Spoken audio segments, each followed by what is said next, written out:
اور ہم نے فرعون کو اپنی سب نشانیاں دکھائیں مگر وہ تکذیب اور انکار ہی کرتا رہا۔ کہنے لگا کہ موسیٰ، کیا تم ہمارے پاس اس لیے آئے ہو کہ اپنے جادو کے زور سے ہمیں ہمارے ملک سے نکال دو؟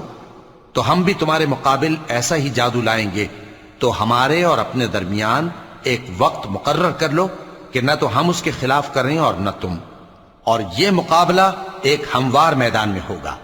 موسیٰ نے کہا کہ آپ کے لیے یوم زینت کا وعدہ ہے، اور یہ کہ لوگ اس روز دن چڑھے اکٹھے ہو جائیں۔ تو فرعون لوٹ گیا اور اپنے سامان جمع کر کے پھر آیا۔ موسیٰ نے ان جادوگروں سے کہا کہ یہ تمہاری بربادی ہوگی، اللہ پر جھوٹ نہ باندھو، وہ تمہیں عذاب سے فنا کر دے گا، اور جس نے جھوٹ باندھا وہ نامراد رہا۔ تو وہ باہم اپنے معاملے میں جھگڑنے اور چپکے سرگوشی کرنے لگے۔ کہنے لگے یہ دونوں جادوگر ہیں، چاہتے ہیں کہ اپنے جادو کے زور سے تم کو تمہارے ملک سے نکال دیں